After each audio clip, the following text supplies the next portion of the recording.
Hello दोस्तों, स्वागत है आपका मेरे YouTube चैनल पर। दोस्तों, आज मैं आपको सुनाने वाला हूँ एक मज़ेदार कहानी। एक गांव में कंजूस सेठ रहते थे जो बहुत ज़्यादा कंजूस थे। उनको हमेशा अपने पैसे की चिंता रहती थी और उनको ये डर लगता रहता था कि उनसे कोई पैसे उनके छीन ना ले। कंजूस सेठ बाजार से कुछ ज़रूरी सामान लेने जाना चाहता था, लेकिन उसको ये डर भी था कि कहीं कोई उसके पैसे छीन ना ले। लेकिन जाना बहुत जरूरी था, इसलिए कंजूस सेठ ने एक उपाय सुझाया और एक पुराना सा थैला निकाला जिसमें उसने सोने के सिक्कों से भरी हुई पोटली ली और उसमें रख दी नीचे। और उसके ऊपर से उसने बहुत सारा बेकार का जो सामान था वो रख लिया, जिससे कि किसी को भी शक ना हो कि इसमें कोई ज़रूरी सामान या कोई कीमती सामान हो सकता है। इस तरीके से चालाकी दिखाते हुए सेठ जा रहा था, बड़ी मस्ती से बैग को हिलाते हुए इधर उधर जा रहा था। और इसी लापरवाही में सोने के सिक्के से भरी हुई थैली कहीं निकल गई रास्ते में और गिर गई। सेठ को इसका बिल्कुल पता नहीं चल पाया। और उसी गांव में एक गरीब मजदूर किसान रहता था, झोंपड़ी लगा के बेचारा सड़क किनारे। उसके पीछे से जाना हुआ और उसको वो सोने के सिक्कों से भरी हुई पोटली मिल गई। जब उसको वो पोटली मिल गई तो उसने उसे खोल कर देखा तो उसमें सोने के सिक्के थे, जिसे वो अपने घर पर ले आया। अपने घर पर लाकर उसने अपनी पत्नी को सारी बात बताई कि ये सोने के सिक्के से भरी हुई पोटली मुझे रास्ते में पड़ी हुई मिली है।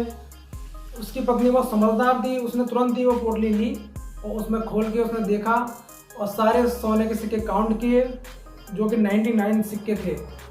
और उन्हें अपने पति को देकर कहा कि जिस किसी के भी ये सोने के सिक्के हैं, ये आप उसको वापस करके आइए।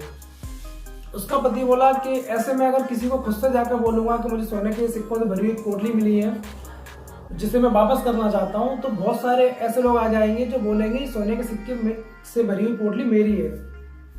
तब उसकी पत्नी ने एक उपाय सुझाया है कि आप जिस जगह पर आपको ये पोटली मिली है आप वहीं जाकर बैठो, जिस किसी के भी ये गिरे होंगे वो जरूर अपने ढूंढते हुए आएगा। ऐसा ही करते हुए वो मजदूर किसान वहीं जाके बैठ गया। थोड़ी देर बाद ही वो देखता है कि सेठ जी कुछ ढूंढते हुए चले आ रहे थे। उसने सेठ जी को रोककर पूछा कि सेठ जी, लगता है आपको कुछ सामान खो गया है।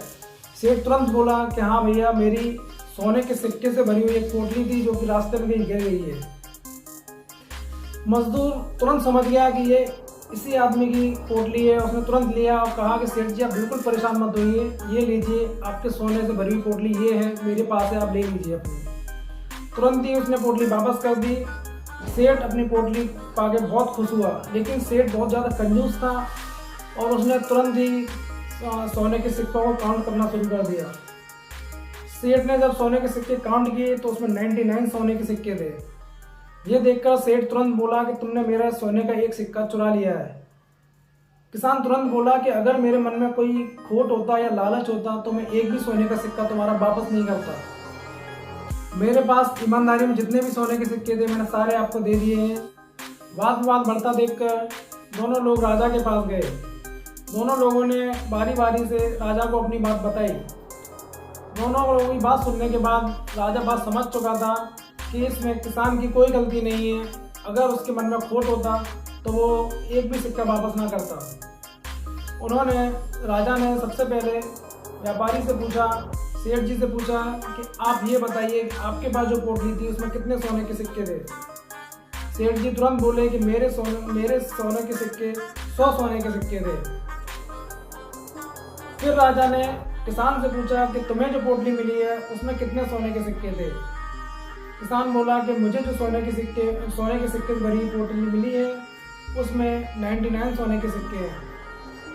तब राजा ने अपना आदेश दिया, अपना फैसला सुनाया कि दोनों की बात सुनने के बाद मुझे ऐसा लगता है कि जो सोने के सिक्कों से भरी हुई पोटली किसान को प्राप्त हुई है वो इन सेठ जी की है ही नहीं, क्योंकि इन सेठ जी की सोने के सिक्के से भरी हुई पोटली वो पोटली थी जिसमें 100 सोने के सिक्के होंगे। ये सोने के सिक्के से भरी हुई पोटली किसी अन्य व्यक्ति की है जो इस व्यक्ति को मिल गई है और ये अपनी ईमानदारी पूर्वक मेरे पास लेके आ गया है। और इसकी ईमानदारी से खुश होकर मैं ये सोने के सिक्के से भरी पोटली किसी गरीब किसान को देना चाहता हूँ। और सेठ जी से कहना चाहता हूँ कि सेठ जी अपनी पोटली जहाँ कहीं भी गिरी हो वहाँ से जाकर ढूंढ लें। इतना सुनते ही कंजूस सेठ के पैरों तले जमीन गिर गई और वो राजा के पैरों में गिर पड़ा और राजा से अपने किए की माफ़ी मांग के पश्चाताप करने लगा। तब राजा ने कहा कि अब मैं कुछ नहीं कर सकता हूँ, तो मैं ऐसे व्यक्ति को पुरस्कृत करना चाहिए था, बजाय उसको पुरस्कृत करने के तुमने उसके ऊपर चोरी का आरोप लगाया, जो कि बहुत ही ज़्यादा निंदनीय काम है। तो दोस्तों, आपने देखा लालच का फल कैसा होता है, बजाय उसके पुरस्कृत करने के उसने उसको चोरी का आरोप लगाया। तो दोस्तों, आप बताएं ज़रूर आपको मेरी ये स्टोरी कैसी लगी, पसंद आई वो तो लाइक करें और मेरे वीडियो को शेयर करें और चैनल को सब्सक्राइब करें। Thank you. सब्सक्राइब करने के बाद घंटा बजाएं ताकि आप दूसरा अपडेट घंटा भी मिस ना कर पाएं।